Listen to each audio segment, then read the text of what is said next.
I still remember the exact sentence that made the room go quiet. Not the kind of quiet you get when people are listening, the kind you get when something breaks and everyone hears it.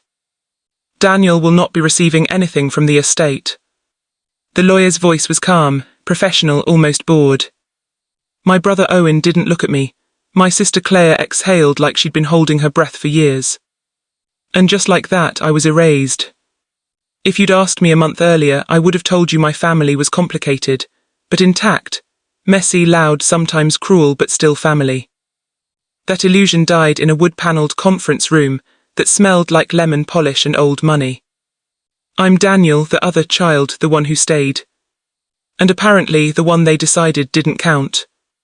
When the lawyer's office called, I almost didn't answer. I was in my car, outside the house I grew up in, the same house my father died in. I'd been sitting there longer than I meant to, staring at the front door like it might open and undo everything. The voicemail said, "This is regarding the reading of your father's will." Not discussion, not clarification. That should have been my first warning. Owen and Claire had flown in from out of state. They always did when money was involved. Birthdays, no, holidays, rarely. But inheritances had a way of reuniting people who couldn't stand each other. I walked into the office alone. They were already seated together. Owen is older than me by 6 years. Confident, polished, the kind of man who learned early that volume can substitute for truth. He wore a navy suit that probably cost more than my car, leaned back in his chair like he owned the place. Claire sat beside him, perfect posture, crossed legs, hands folded neatly in her lap. If Owen was fire, Claire was ice. She didn't need to raise her voice. She just waited until people doubted themselves. They both smiled when they saw me. Not warmly, not kindly. Politely. The way you smile at someone you've already beaten. The lawyer, Mr. Harrington, cleared his throat and began. Assets, accounts, properties. Each sentence landed like a quiet applause for Owen and Claire. The lake house, Owen the investment portfolio, Claire the primary residence, sold, proceeds split between them. I waited, I kept waiting. My name didn't come. At first I thought it was a mistake. Then came the sentence. Daniel will not be receiving anything from the estate. I laughed. Actually laughed. Because that's what your body does when reality becomes ridiculous. Sorry, I said, can you repeat that? Mr. Harrington adjusted his glasses. Your father made his intentions very clear. Owen finally looked at me then. Not surprised, not guilty. Satisfied. Claire tilted her head, voice soft as poison. You always were more emotional than practical, Daniel. Dad didn't trust you with money. There it was. The story they'd been telling without me in the room. I felt heat crawl up my neck. I lived with him, I took care of him, I was there when... Owen cut me off with a chuckle. Don't start playing the martyr. You stayed because you had nowhere else to go. That one hurt because part of it was true. But not all of it. And they knew that. Here's the part no one likes to admit. I wasn't the favourite, but I was the constant. When Owen left for college, I stayed. When Claire moved across the country, I stayed. When my father's health started slipping, guess who drove him to appointments? Who cooked? Who cleaned? Who slept lightly because they were listening for a fall in the night? Me. But none of that came with receipts. And Owen and Claire, they came with paperwork. The lawyer slid a copy of the will across the table. I didn't touch it. I didn't need to. Owen leaned forward. No hard feelings, right? Dad made his choice. I stared at him. You mean you made it? Claire's smile didn't move. Careful, Daniel, accusations won't change anything. Besides, she added, you should be grateful. You got to live there rent-free for years. That word, grateful, did something to me. Because suddenly, every sacrifice I'd made was being rewritten as debt. As they stood to leave, Owen clapped me on the shoulder. This is for the best, clean break, time to move on. Move on. From my father, from my home, from my past. From the truth. I didn't argue, I didn't yell, I didn't beg. I watched them walk out together, laughing quietly, already planning their next steps. And that's when I realized something terrifying. They weren't nervous. People who have done nothing wrong are careless. People who have done something very wrong are confident, right up until the moment they're exposed. What they didn't know, what no one in that room knew, was that my phone was still recording. Not the meeting. Something older. Something I'd never meant to use. A late-night conversation, a family talk, a moment they thought was private.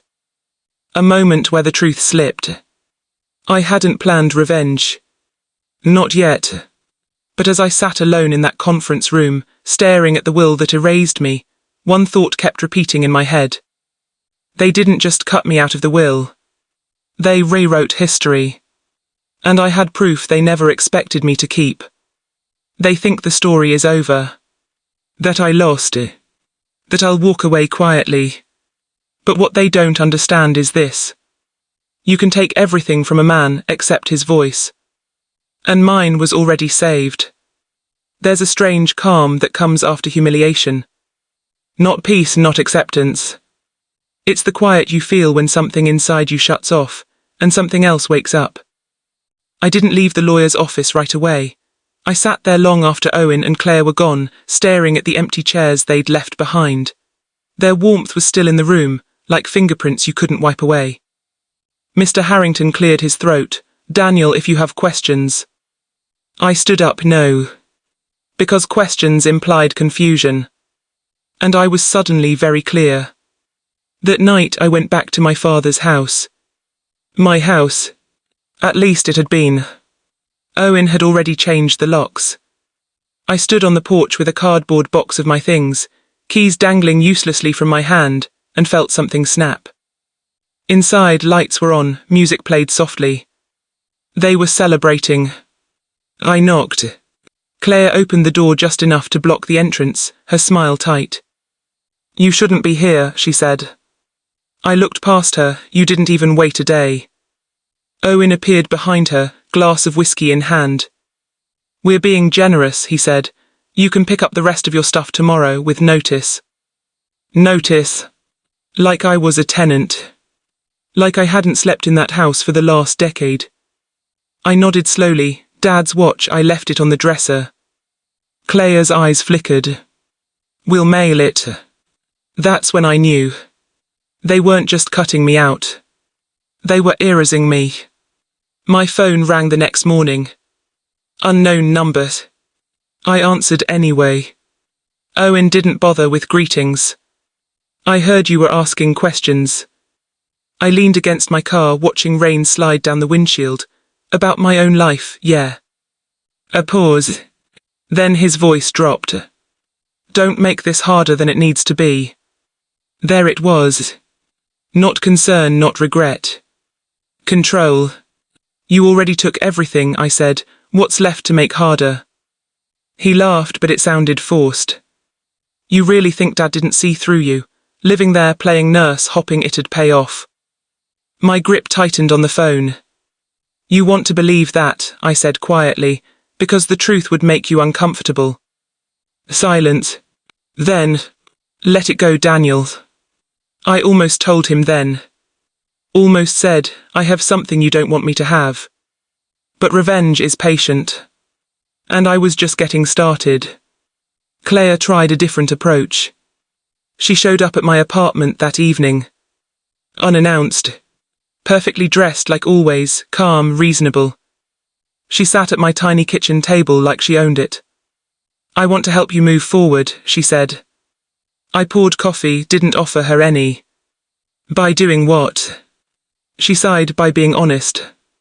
That word again. Honest. Dad was worried about you, she continued. About your stability, your anger. I laughed my anger. She nodded sympathetically. You record people, Daniel, that's not normal. My heart skipped, but my face didn't change. I record conversations so I don't forget things, I said. Dad knew that. Her eyes sharpened. Delete anything you have, she said softly. Whatever you think it is, it won't help you. There it was. Fear, buried beneath concern. After she left, I sat alone and played the recording again. Not the whole thing. Just the part that mattered. Owen's voice low, impatient. He doesn't need to know, we'll say Dad changed his mind. Claire responding, sharper than usual. Make sure the paperwork matches. If Daniel asks questions, we shut him down. Then my father's voice, tired, confused. I just want it to be fair. And Owen again. It is, trust us. That was the moment. The moment everything tipped. They hadn't just benefited. They'd guided. Word travelled fast. Family stopped calling, friends grew awkward. Someone had told a story. And I was the villain in it. Money brings out the worst in people, one cousin said, avoiding my eyes. Another texted, maybe it's time to accept Dad's wishes. Their wishes. Not his. That's how manipulation works. You don't just steal, you rewrite the narrative so the victim looks unreasonable for noticing. For a brief moment, I wondered if it was working. If staying silent would be easier. Then Owen texted me a photo. My father's study. Empty. Caption. Clearing things out, hope you're doing okay. That's when the calm disappeared. I called Mr. Harrington the next morning. Hypothetically, I said, if someone had evidence that a will was influenced, what would happen? He paused. Longer than he had during the reading. That would change everything. I looked at the recording app on my phone. At the date stamp. At the voices frozen in time. Good, I said, because I think it's time we talked. They thought silence meant surrender. They thought isolation meant weakness. What they didn't realize was this. I wasn't gathering sympathy. I was gathering leverage. And soon, they wouldn't be the ones deciding what gets heard. There's a moment, right before a storm, when the air feels wrong. Too still, too heavy. That's how the lawyer's office felt the second time I walked in. Mr. Harrington didn't offer me a seat this time. He closed the door instead. You said you had something, he began carefully, something significant. I took out my phone. Didn't explain, didn't warn him. I just pressed play. Owen's voice filled the room first. Confident, dismissive. Then Claire. Controlled, sharp. And finally my father's, hesitant, tired, unsure. By the time the recording stopped, Mr. Harrington hadn't moved. Not even a blink. That conversation, he said slowly, was recorded when? 3 months before he died. Were they aware they were being recorded? No. He nodded once, absorbing it. This changes the legal posture considerably. I exhaled for the first time in days. Harrington leaned back, fingers steepled. If we proceed, they will know you have something, and once they know, they will respond. I know, I said. What you're alleging is undue influence, he continued. That means scrutiny, depositions, motives examined. I lived with him, I said. They didn't. Harrington studied me. They will try to discredit you. I met his gaze. They already are. The letters went out that afternoon. Formal, polite. Devastating. By evening, my phone wouldn't stop buzzing. Owen called first. I let it ring. Claire texted next. CLAIRE, we need to talk, now. Then Owen again, voicemail this time. You think you're being clever, but you're playing with fire. I deleted it. I wasn't angry anymore. Anger is loud. This was focus. They asked for a meeting. Neutral location. Same conference room. Same table. Different energy. Owen didn't sit back this time. Claire didn't smile. They looked alert. Predatory. You've made some serious accusations, Owen said. I folded my hands. I brought evidence. Claire leaned forward. You're misinterpreting a private conversation. I tilted my head. You told me to delete it. Why, if it meant nothing? Her jaw tightened. Just a fraction. Enough. Owen laughed sharply. You've always had this habit of exaggerating. There it is, I said calmly. Claire cut in. Dad was confused near the end, you know that. I stared at her.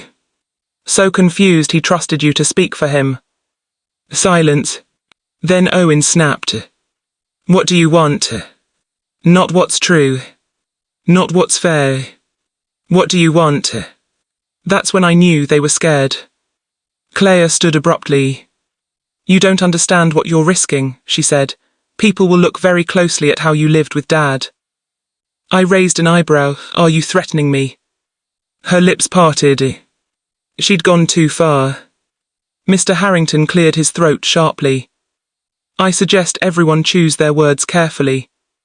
Too late. Because threats sound different when they're documented. And my phone was face down on the table. Recording. Owen noticed. Too late. His eyes flicked to the phone. Then to me. Then back again. Turn that off, he said. No, I replied. Claire's composure finally slipped. You're enjoying this, she hissed. I shook my head. No, I'm ending it. Harrington gathered his papers. At this point, he said, I recommend mediation before we move forward. Owen scoffed, or what? Harrington looked him dead in the eye. Or this becomes public record. That landed hard. Claire sat down slowly. The predator, realizing the trap is already closed. They left without another word. This time I stayed seated. Because for the first time since my father died, I wasn't the one being pushed out. That night I received one final message from Owen. You think you've won, you haven't. I didn't reply. Because winning wasn't the point anymore. Truth was. And it was about to be played for everyone to hear. They thought fear would stop me, they thought intimidation would work. But they forgot one thing. They taught me how to survive in that house. And now, everything they built was standing on a recording they couldn't erase. The courtroom was colder than I expected. Not physically, emotionally. Cold like a place where stories go to be weighed, stripped of excuses, and decided by people who don't care who you are supposed to be. Owen sat on one side of the aisle, Claire beside him. They didn't look at me. Not once. Mr. Harrington adjusted his cufflinks and leaned toward me. Once this starts, he said quietly, there's no undoing it. I nodded. I know. Because this wasn't about revenge anymore. It was about letting the truth speak without being talked over. The judge entered, everyone rose. Formalities followed, dates, names, procedural language meant to drain emotion from memory. Owen's attorney spoke first. Confident, smooth. He painted a picture of me as unstable, resentful, opportunistic. A disgruntled family member, he said, attempting to rewrite a man's final wishes. Claire watched the judge closely, nodding at the right moments. They'd rehearsed this. They always did. Then it was our turn. Mr. Harrington stood. Your Honour, he said, we don't intend to argue feelings. He paused. We intend to present facts. He turned slightly and looked at me. This court has already reviewed the recording in question, Harrington continued, but we request permission to play a specific portion, uninterrupted. Owen's attorney objected. Briefly, weakly, the judge considered. Then nodded. Proceed. Harrington pressed the button, and the room filled with voices that hadn't expected witnesses. No commentary, no framing, no explanation. Just words raw and unprotected. When the recording ended, no one spoke. Not Owen, not Claire, not their lawyer. Because for the first time, they weren't controlling the narrative. They were inside it. Owen stared straight ahead. Claire's hands trembled in her lap. Not because they'd lost, but because they'd been heard. That's the thing about truth, it doesn't need to argue. It just exists. The judge leaned forward. I have a question, she said. Owen looked up, relief flickering, hope that this could still be managed. Why, the judge continued, was this conversation never disclosed during the drafting of the will? Claire opened her mouth, then closed it. Her attorney placed a hand on her arm. Too late. The answer was already obvious. The ruling didn't come that day. People expect fireworks. There weren't any. Just quiet. The kind that settles after something irreversible has happened. But as we filed out, something had changed. People looked at me differently. Not with pity. With recognition. Weeks later, the house sat empty. Locked. Waiting. I stood on the porch one last time, not to reclaim it but to release it. I wasn't moving back in. I didn't need to. What I needed was already done. One final text came through. From Owen. No insults, no threats. Just this. You didn't have to do it like that. I stared at the screen. Then deleted it. Because here's the truth he still didn't understand. I didn't do it to them. I did it so I could stop carrying what they tried to bury. People ask if it was worth it. If the fallout hurt. If family can ever recover from something like that. Maybe. Maybe not. But I sleep at night now. And they don't get to decide my story anymore. They cut me out of the will. They thought silence would erase me. But when the lawyer pressed play, the truth didn't ask for permission. I remember the moment like it happened yesterday, though my chest still tightens every time I replay it in my head. I had walked into the conference room, files in hand, ready to discuss the quarterly reports with my team. The hum of fluorescent lights, the faint buzz of the air conditioning, it all felt normal. But then Sheryl, our HR manager, appeared in the doorway, leaning casually against the frame, a smirk playing on her lips. Hey Lena, she said, her tone sugary sweet, we need to talk about yesterday. I froze, my stomach churned. I had reported an incident, something that had happened after a late meeting, something I could barely stomach saying out loud. I had trusted HR, I had trusted her. She gestured for me to sit, but I remained standing. Something in the way she looked at me told me this wasn't going to be simple. You know, Sheryl continued, tilting her head, maybe you're just overreacting, it's probably nothing. I stared at her, my hands gripping the edges of the table, my voice shook. It wasn't nothing, I felt harassed. Her laugh was sharp, cold, cutting. Harassed? Lena, come on, people get touchy in the office sometimes. You're letting this get to you more than it should. I remember wanting to scream. I wanted to throw the papers on the table, storm out, rip apart the walls of this polished corporate cage. But I stayed. I couldn't let her see me break. That was the first real moment I realized something terrifying. I was alone. I had thought HR was my safety net, my shield. But Sheryl, the person whose job it was to protect me, had turned into the antagonist of my own story. She was laughing at my fear. Over the next few days I tried to carry on as normal, but the weight of disbelief and betrayal pressed on me constantly. Every time I walked past Sheryl's office, she gave me that same smirk. My co-workers offered polite nods, but no one asked if I was okay.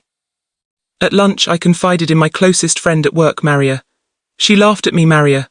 She laughed, I whispered, barely keeping my voice above the clatter of trays and murmurs in the cafeteria. Maria's face hardened.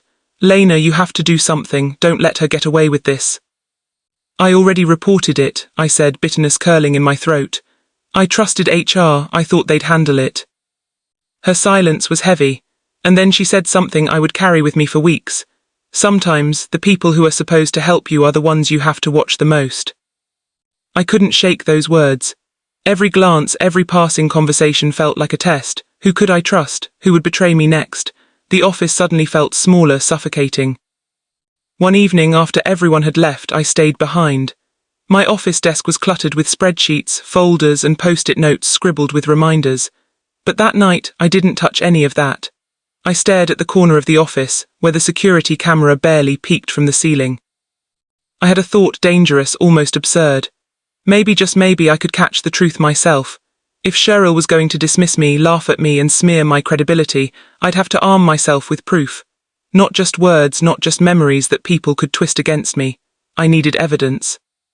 For hours I researched, whispered to myself and planned. I learned when the cameras rotated, which entrances were blind spots, how the office security system logged footage. Every detail became part of my mental blueprint.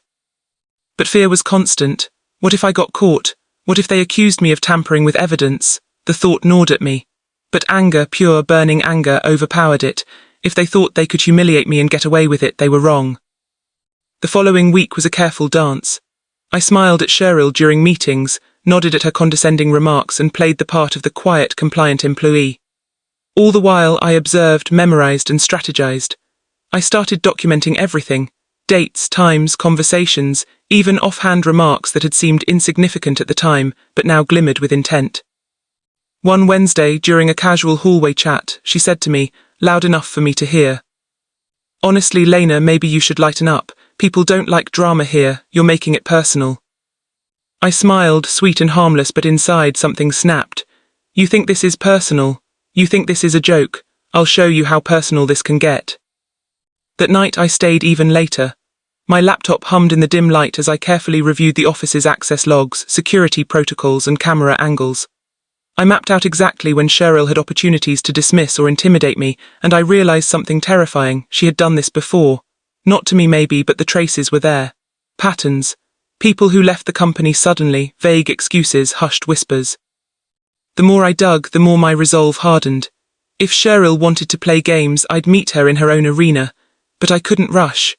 I had to wait for the perfect moment when her arrogance would make her overconfident. I began keeping a private journal, writing in the first person like this. They laughed at me. They all laughed at me. But they won't when the truth comes out. I will make sure the CEO sees. I will make sure everyone sees. And in that quiet, lonely office, my plan began to take shape. I didn't yet know how it would unfold. I didn't yet know the shocking twist that would make my dismissal impossible to ignore. But I knew this. Sheryl had underestimated me. She had laughed, she had belittled me, and she had made a fatal mistake. She had made me angry enough to fight back. By the end of part 1, Lena had transformed. She was no longer just a frightened employee reporting harassment. She was a strategist, a silent observer, and a force that even Sheryl couldn't predict. And somewhere in the shadows of the office, the first seeds of revenge had been planted. The following week I walked into the office with a smile that was more armor than warmth. Everyone greeted me as usual, oblivious to the storm that was building beneath the surface. Sheryl passed by, casting that same smug glance, and I felt a familiar twinge of anger, but this time it was controlled, precise. I didn't react. I had learned that patience was as lethal as confrontation. That day I found a quiet moment in the break room, away from prying eyes. My laptop sat open, a folder labeled documentation blinking at me like a beacon. Inside were transcripts of conversations, dates, emails, and notes I had painstakingly compiled. Each entry made me feel slightly more powerful, like I was assembling a puzzle that no one else could see yet. I had discovered something interesting, a pattern. Sheryl wasn't just dismissive by chance, she had cultivated an environment where complaints disappeared. Employees who spoke up were subtly discredited.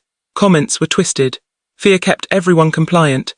And now I understood why the previous reports I had seen quietly buried in HR files had never led anywhere. I wasn't just fighting for myself. I was fighting against a system she had perfected over years. I decided to test the waters. During a casual office gathering, I asked her sweetly, "Sheryl, do you remember what you said about overreacting last week?" Her eyes flickered. "Yes," she said, smiling, "and I stand by it. Honestly, Lena, you're letting little things upset you too much. Learn to let go." Inside, my fists clenched beneath the table. Outwardly, I nodded politely, letting the anger simmer. "Of course," I said, my tone light but sharp, "you won't laugh forever." Over the next few days, I became a shadow in my own office. I observed her every move, her casual interactions with other employees, the little gestures of superiority, the way she leaned on her HR authority as if it were a weapon. But I was no longer the frightened employee. I was patient, I was methodical, and I began to notice cracks. She left her office door ajar sometimes. She lingered near the main conference room, unaware that the cameras were quietly recording everything. I started secretly reviewing the security system logs, noting exact times when cameras rotated or covered blind spots. It became a game of cat and mouse, except I was playing a game that could cost me my career if I made a misstep. The stakes were terrifying, but exhilarating. One Friday, as the office emptied, I stayed behind longer than usual. My fingers hovered over the keyboard as I accessed the security footage archives. Heart pounding, I fast-forwarded to the week of my incident, and there it was, the proof. Sheryl, laughing, talking to another manager in hushed tones about me. I couldn't hear every word, but her body language was unmistakable, dismissive, mocking, utterly unprofessional. My stomach lurched, a mix of vindication and rage. I had caught her unguarded in a moment she thought no one would ever see. I leaned back, taking a shaky breath. My mind raced. Could I just show this to the CEO? Should I wait? If I acted too soon, would she bury me first? I realized I needed allies, witnesses who could corroborate the evidence without fear of reprisal. But trust was fragile here. Even the people I thought were friends seemed cautious, hesitant to get involved. Maria was the first I confided in after seeing the footage. "I have it," I whispered over lunch, sliding my phone across the table to show her the blurred security capture. "Every single word, every laugh, everything. She's been covering this up for months." Maria's face paled. "Lena, this is huge, but be careful, she's HR. She could destroy your record, your credibility." I nodded. "I know, that's why I'm not showing anyone else yet. I need a plan, I need timing. I can't let her see me coming." The tension at work grew unbearable. Sheryl began sensing a shift, subtle though it was. She glanced at me longer in meetings, her eyes flicking toward the camera whenever I looked away. I could see her unease. My own pulse quickened. This was dangerous, but I had to push. Then came the first test. A new employee, timid and wide-eyed, approached me one morning. I think I saw something strange yesterday," she whispered, glancing around nervously. "I don't know if I should say anything." I took a deep breath, softening my voice. "You can trust me," I said. "If something happened that was wrong, it's not your fault. You're safe with me." She nodded, relief flooding her face. In that moment I realized that exposing Sheryl wasn't just about me, it was about everyone she had silenced. The stakes were no longer personal, they were moral. Every day after that I moved more cautiously, gathering evidence, keeping notes, observing behavior. I learned which co-workers could be relied on and which ones were too frightened to act. And I learned something else. Fear can be manipulated, but anger, when focused, is unstoppable. Late one night I stayed back and reviewed the footage again. I noticed her slipping into the CEO's office on multiple occasions. Meetings that weren't on the calendar, private conversations that were suspiciously hushed. The more I watched, the clearer it became.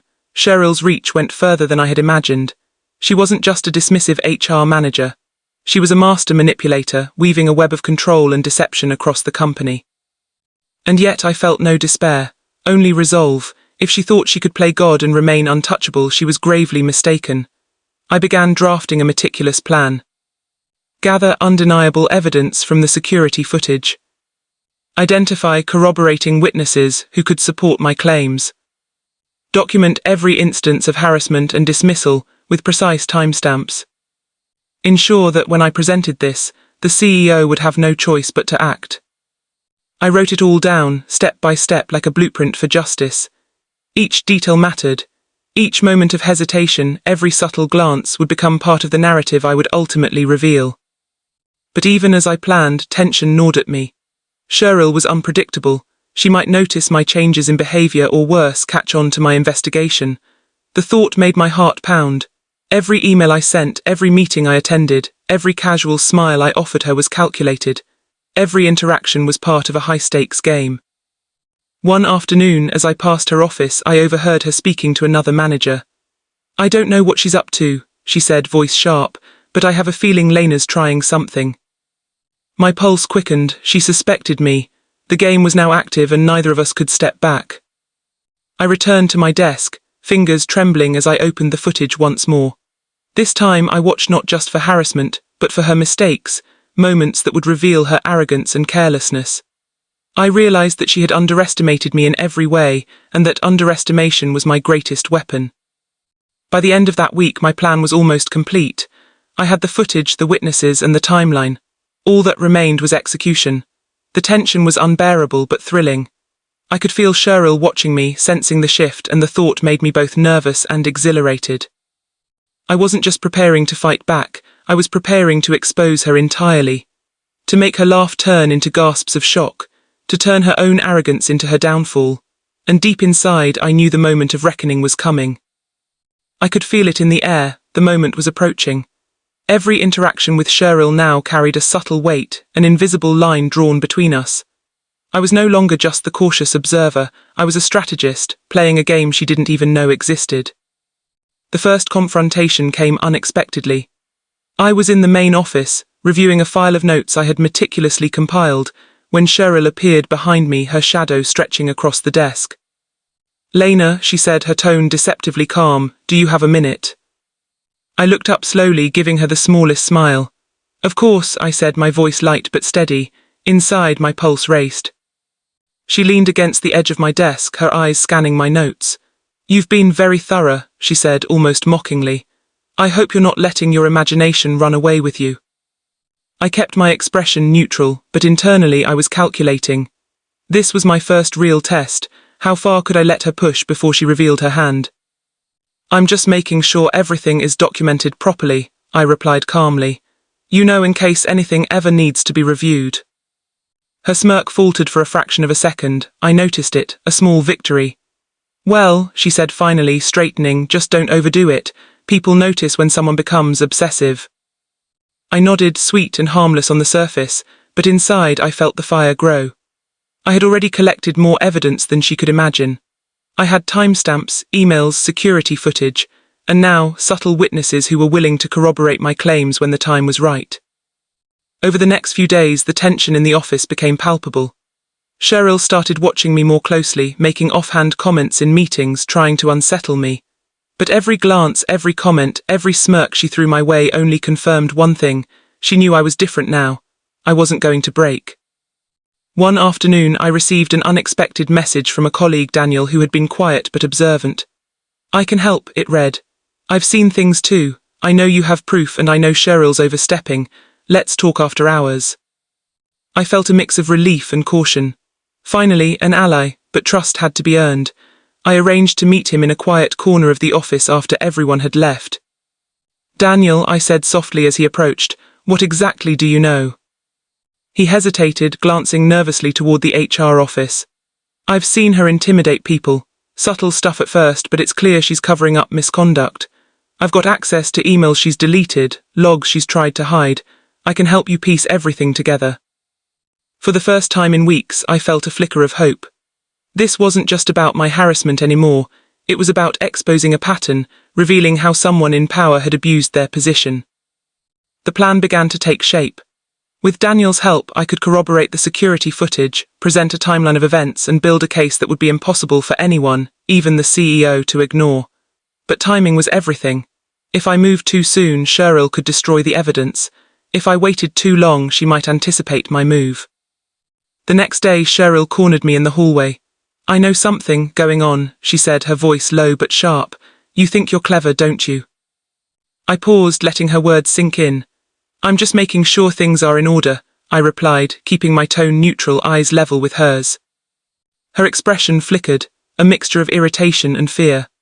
I realized then that she was beginning to grasp that her reign of subtle intimidation was slipping. That realization, though quiet, was the first crack in her armor. By the end of that week, I had compiled everything: security footage, emails, witness statements, and personal notes. The files were organized, labeled, and ready. The next step required the perfect moment, one that would ensure Sheryl could not manipulate the situation or undermine me. That moment came during a routine executive meeting.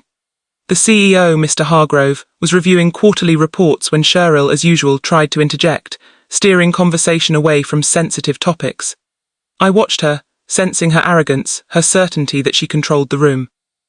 I took a deep breath, my heart pounding in my chest, and asked a simple question. "Mr. Hargrove, may I show you something regarding HR procedures?" Sheryl's eyes widened slightly, her composure faltering. "Lena, I don't think." I ignored her, clicking a USB drive into the laptop on the conference table. The screen flickered, and the first piece of security footage played. There she was, laughing, dismissing, clearly undermining complaints. Her face paled. I held her gaze as I continued. "These are instances of harassment being dismissed and manipulated," I said. My voice steady but resonant. "I've compiled emails, logs, and witness statements to confirm every moment.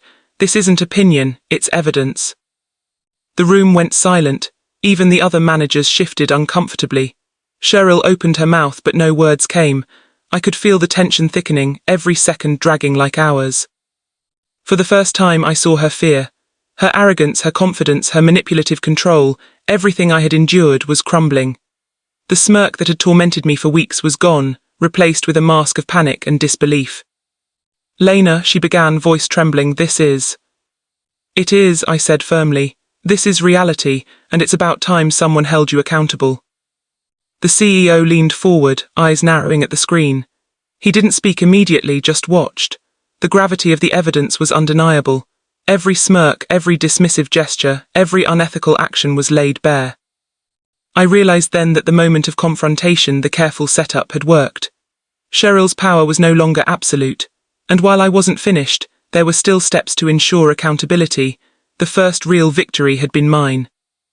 As the meeting continued, I felt a strange mix of exhaustion and exhilaration. Weeks of fear, frustration, and meticulous planning were finally culminating in a confrontation that would change everything.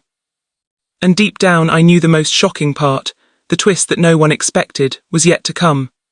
But for now I could finally breathe, knowing that I had taken the first step toward justice, and that Sheryl could no longer laugh at me. The boardroom felt different that morning. There was a quiet hum of expectation, a subtle tension I hadn't noticed before. Sheryl sat at the far end of the table, her posture rigid, hands clasped tightly in front of her. She avoided my gaze, but I could feel her eyes burning into the back of my head like a silent warning. The CEO, Mr. Hargrove, entered the room, radiating calm authority. He gave a nod to Sheryl and the managers present, then looked directly at me. That simple gesture, a mix of curiosity and command, made my pulse spike. This was it, the moment where months of planning, fear, and simmering anger would either explode or fizzle. "Lena," he said, voice even, "you asked to show me something." I took a slow breath, steadying my nerves. Every detail mattered now, the calm tone, the confidence in my posture, the evidence arrayed neatly before him. I inserted the USB drive into the conference laptop and clicked play. The footage flickered to life. Sheryl appeared on the screen first. Laughing, dismissing, mocking. Her words, her gestures, her entire demeanor screamed arrogance and abuse of power. I watched, and so did the room as the dam finally broke. I spoke clearly, intentionally calm. These are moments of harassment being ignored or trivialized. Every complaint I made, every concern I raised was dismissed or mocked. I documented emails, logs, and witness statements to confirm this pattern. Sheryl's face drained of color. Her carefully maintained composure cracked as she realized that her web of manipulation was laid bare for everyone to see. The laughter, the dismissals, the condescending remarks, there was no hiding them now. The room fell silent. Even the senior managers who had once nodded politely at Sheryl shifted uncomfortably. Mr. Hargrove leaned forward, eyes narrowing at the screen, absorbing every detail. "You've compiled this meticulously," he said finally, voice low but sharp. "And this footage and documentation is undeniable." Sheryl opened her mouth, tried to speak, but no words came. She looked at me, desperation, panic, disbelief, all mingled in a way I had never seen before. The woman who had mocked me, laughed at me, and wielded her authority like a weapon was powerless. I felt a surge of vindication but tempered it with restraint. I didn't need to gloat. The evidence spoke for itself. I let the room absorb it, let the truth hit them like a hammer. Then came the twist, one I hadn't fully anticipated. As the footage played, Mr. Hargrove leaned back, tapping a finger on the table. "Lena," he said slowly, "there's something else here." He clicked a few keys, and another set of files appeared. Emails I hadn't seen, logs I hadn't accessed, a pattern of financial irregularities tied to HR expenses and falsified reports. Sheryl's manipulations weren't just about dismissing complaints, they extended into areas I hadn't imagined. She had been abusing her authority to cover mistakes and misappropriate resources. The room went tense. Sheryl's panic escalated visibly, and I realized how completely exposed she was. My personal fight had intersected with a far bigger problem than harassment alone. My evidence had triggered a domino effect. "This," Mr. Hargrove said, turning toward the other executives, "requires immediate action." I stayed seated, feeling a strange mix of exhaustion and exhilaration. Justice, real and undeniable, was finally underway. Sheryl tried one last time, a trembling protest, but no one listened. The walls of her authority crumbled around her, and it was clear that her career, and her ability to manipulate anyone ever again, was over. After the meeting, I stepped into the quiet hallway, letting the weight of what had just happened sink in. I wasn't just vindicated, I had exposed a system of abuse, manipulation, and deceit. And though the emotional toll had been immense, I had survived it, and I had acted strategically, deliberately, and with courage. Later that day, Maria found me. "You did it," she said softly. "You actually did it, you exposed her." I smiled faintly, tired but resolute. "We did it," I corrected. "Not just me. Everyone who spoke up, everyone who documented, everyone who didn't let fear silence them." Even as I walked back to my office, I knew the story wasn't over. Sheryl's actions had left scars, not just for me but for others. But for the first time I felt something I hadn't felt in months: empowerment. The truth had power, evidence had power, and justice, finally, undeniably, had power. I reflected on everything: the mockery, the dismissals, the fear, the meticulous planning, the quiet moments in empty offices reviewing footage. It all had led to this. And I realized something fundamental: survival alone wasn't enough. We have to fight. We have to expose wrongdoing, even when it's terrifying, even when we feel alone. Because the moment we act, the moment we gather evidence and courage, change becomes possible. As I looked back one last time at the office, the tension, the betrayal, the fear, they were still there in memory, but they had lost their power. I had turned fear into action. I had turned mockery into proof, and I had turned silence into justice. Sheryl would remember me now, not as the employee she dismissed, but as the person who refused to be silenced, who fought back with strategy, courage, and undeniable evidence. And in that knowledge, I finally let myself breathe. The storm had passed. The office would never be the same.